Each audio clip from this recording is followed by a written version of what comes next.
Hey guys, what's going on? My name is Stando TV, and we've got a lot of catching up to do in the news, so let's just get right into it. First, let's start talking about the Shadow of War and microtransactions in single-player games and how that's just a bad idea. What the hell were they thinking? They announced this over a week ago, if you didn't know, where you'll be able to buy random loot crates to help you progress in the game faster than everybody else that just don't mind grinding, right? Not exactly. Look, the thing is we knew that this was coming. We saw Assassin's Creed Unity try to do this, and it was a big negative then. What makes you think it's not a big negative now? So here's the thing with this. If it's convenient for us to lay down money to get past the grindy parts that we don't have time for, then why put the grindy parts in there in the first place? Never is it acceptable to put microtransactions in a full-fledged $60 title, a full-price title. If you want to make money back on the back end, make some DLC or something like that. Make some expansions and things like that. Allow the modding community to dig into this game so people buy it on multiple platforms and are willing to take it anywhere that they go. If you really want to make money on this title and you don't think that you're making enough, that's just a dumb excuse. If you're not making money on a $60 full-fledged title in 2017, then you're in the wrong fucking business and you need to learn how to do some money management. Never is this acceptable. I don't care how people defend it. Oh, it's just cosmetic. Oh, you can just unlock it by playing the game normally. That's all bullshit. Obviously, there's an incentive to buying the microtransactions or people would not buy them. Jim Sterling did a piece just this morning that I watched and I loved it, and he was saying, if you're really wanting to get ahead of the microtransactions and unlock things instantly instead of working for them, then you're saying that the game itself is shit, because it's a piece of shit game. Because why would why wouldn't everybody do that? Why wouldn't everybody lay down money to get past the piece of shit part that nobody wants to play? Why is the developer making a piece of shit part that nobody wants to play? I mean, that's just the gist of it. There's no defense available for this sort of thing, and I think that we should just be done with it. Everybody. I mean, even EA is releasing the fucking Star Wars Battlefront 2 coming up, and I'm sure it's going to have microtransactions in it. I'm almost positive. And WB is getting to where they're just as bad as EA, which is unfortunate because I really liked Shadows of Mordor.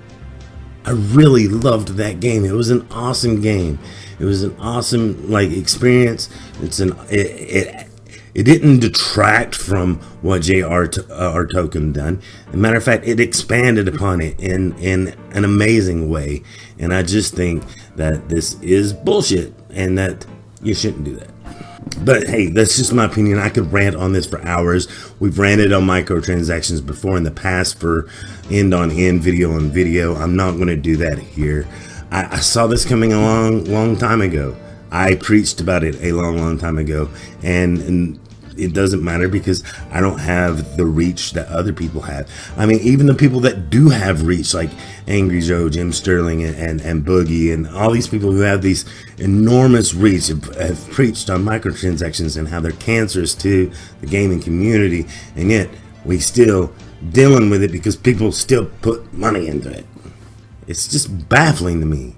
But moving on, now let's talk about something else. Let's talk about the AtariBox that I mentioned to you a couple of weeks ago. Apparently that's just a scam. One big ass scam AtariBox is. It's a Kickstarter program, and I'm sorry that I've not reported about it up until this point. But yeah, it's a Kickstarter program, which is a bastardization of the name Atari. You would think that one of their partners like Namco Bandai would help put some money into this.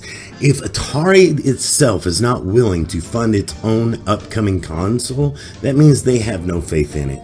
And that means it's probably going to be a scam Android device, kind of like the Ouya was. And we saw how well that Android-based device went. Or what's it going to be? A Steam, a store for old classic Atari games and indie games of today? I mean, we already have that. It's called Steam.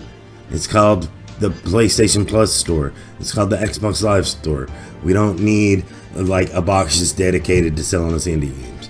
That's kind of stupid and dumb. Hell, even the Nintendo Switch has indie games. So what is this AtariBox? And why do I have to put my money and risk my hard-earned cash on something that you apparently don't have faith in? It's retarded. We saw this happen with the Coleco Chameleon. If you guys don't know what the Coleco Chameleon was, it was these guys that said that they wanted to make a video game console that looked a lot like an Atari Jaguar. Matter of fact, it was the shell of an Atari Jaguar. And they were saying inside the guts would be something that would play modern games and retro games, and it would be cartridge based. And you know what? It ended up being a scam. It ended up being one huge hell of a scam. You can go watch Gamester 81's video on it. You can go watch Pat the NES Punk. Any of these guys. It was a scam. Somehow they got the name licensed from Coleco. So it was going to be the Coleco Chameleon in this Atari Jaguar shaped box, and it was a scam. They ran off and with the Kickstarter money, and the project was canceled. And I just don't think that this is a good look for Atari. Atari, if you want to get back in the hardware business, great. I want to back you. Partner with one of your partners like Namco Bandai. Get some new stuff, some new exclusives that are brand spanking new. Make partnerships with third parties to get onto your system, and then build a piece of hardware capable of running these with stellar specs. And then don't go to Kickstarter, fund it yourself and start making new fresh IPs and new game studios. This is just not Atari. And to be honest, I'm not surprised, because the last Atari system that we got was the Atari Jaguar back in 1994, 95, something like that, and it was a piece of shit. Hell, I don't know what I was thinking when I thought Atari could be great at being back in hardware. I mean, they had the Atari 2600, but again, they were also the ones that were responsible for the video game crash. So why am I not surprised? I'm not. I shouldn't be. I shouldn't be surprised at all. But hell, that's just my opinion on that as well. And last but not least, everybody wants a Nintendo Switch. Nintendo Switch is the biggest craze, but we might not be getting full stock Nintendo Switches in a long time, because the people who make the glass for Nintendo Switch, the actual screens, are on the verge of filing for bankruptcy, which is not a good thing. And so that's a big deal. But also, we've also got another problem with Nintendo Switch, because they're being sued by Game Vice.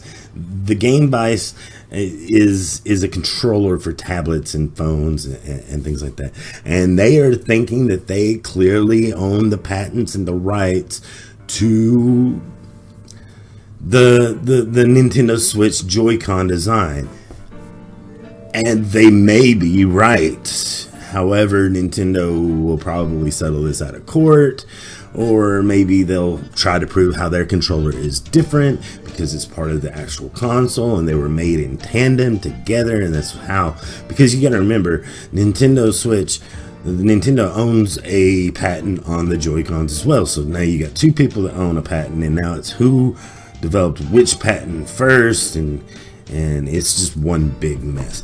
I think Nintendo in the long run, they'll be okay on this. If anything, even if they find that Nintendo is, is stealing the patent or whatever, they'll have to settle a huge number out of court, and they'll have to pay Game Boss a little bit of money on every unit sold. Which has happened before. It happened on the Nintendo 3DS, particularly the 3D technology that makes the 3D image without glasses a thing. Remember that there was some guy that sued Nintendo for that, and he gets so much money. These are called patent trolls. That's what they do. I mean, nobody has even heard of Game Vice until like right now. Right now. Nobody's heard of Game Vice. But apparently it released in 2015. The first I've heard about it. But apparently it's a real thing. And so how did Nintendo take away from their sales? They had 2 years to get the jump on Nintendo, and they didn't do it. So, you know, it's just one of those big headache messes. And I think that Nintendo will be okay as long as they can settle their... The reason this is a big deal... See, Nintendo will be okay as long as they can afford to settle if shit goes bad. And they can't afford to settle if, like, they can't produce enough units because, like, the glass company that makes the screens is going out of business. So, you know, hopefully Nintendo is able to straighten all this out. They're pretty resourceful. They're pretty resilient. I have faith in them to do so. They've done it in the past. And I think they'll be okay in the long run. So, anyway, these are just some of the news stories that I wanted to discuss with you today. I'm sorry I've been so kind of here and there and spotty and things like that, guys.